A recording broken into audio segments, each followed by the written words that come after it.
안녕하세요. 행정학개론 김영재입니다. 오늘도 이제 우리 행정학개론에서 가장 양이 많은 부분, 이른바 정책, 정부가 국민에게 해주는 거의 모든 것, 그것이 정책입니다.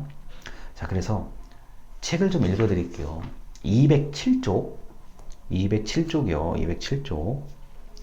정책은 행정에서 가장 국민들에게 직접 영향을 미치는 부분이 많아 국민이 일상에서 접하는 행정학의 상당히 큰 분야입니다. 자, 여기까지요. 그리고 그 그림 바로 위에 줄입니다. 207쪽입니다. 그림 바로 위에 줄.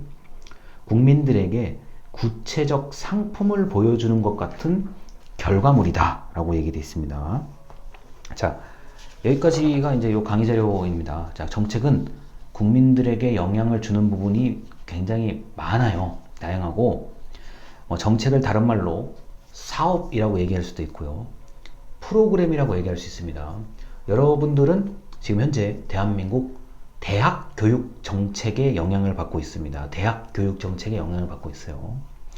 정부가 국민에게 제공하는 어떤 상품, 기업이 물건을 팔듯이 정부도 국민에게 정책을 정책을 주는 겁니다.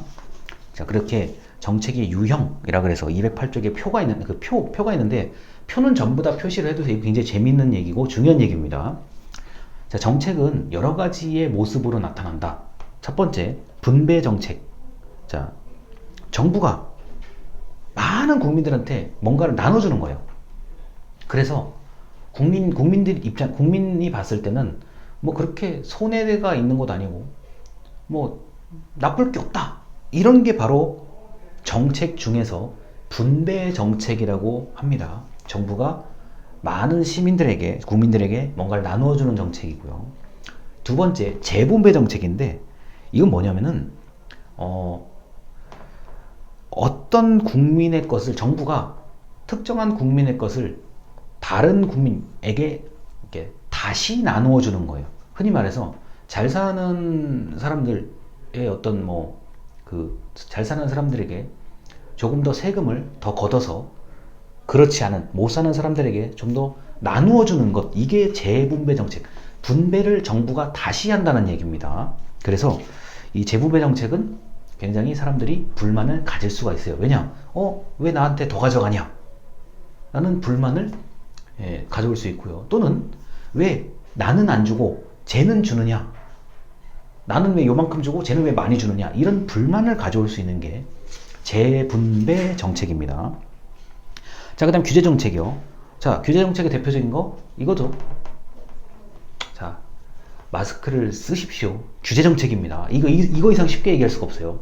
일반 국민의 행동을 하지 말라고 강제하는 것들이죠. 자, 그리고 구성 정책은 법을 만들고 정책을 바꾸고, 우리 공무원의 인사 이동, 정부가 지난 시간에 배운 예산을 편성한다든가, 돈을 어떻게 쓸까 고민한다든가, 이런 것들에 관한 것이 구성 정책입니다. 자, 그리고 상징 정책은 여러분들의 국가에서도 많이 볼 수 있는데, 기념일, 누가 아주 위대한 인물이 태어난 날, 이런 것들이 여러분 국가에 어떤 기념일 같은 거, 이런 것들이 바로 상징 정책의 하나라고 볼 수 있습니다. 우리나라 같은 경우는 한글날, 광복절, 3.1절, 이런 것들이 엄청난 그 상징을 담고 있죠. 자, 그리고 추출 정책. 자, 국민들에게 뭔가를 부담시키는 거. 자, 첫 번째가 이제 보통 세금. 그다음 두 번째가, 대한민국의 남자들은 특별한 이유가 없으면 군대를 2년 정도 갔다 와야 됩니다. 사람을 추출하는 거예요. 뽑아내는 거예요. 어떻게요? 군대에서 2년 동안 근무하도록 뽑아내는 것. 이게 바로 추출 정책입니다. 자, 그래서 여러분들 정책의 유형은 이게 이해하기가 쉬워요. 분배, 재분배, 규제, 구성, 상징, 추출 정책과 같이 정책의 유형은 여러 가지로 나눌 수가 있다는 점을 말씀을 드리겠습니다. 자, 여기까지를 하고 이제 두 번째 영상으로 넘어가겠습니다. 감사합니다.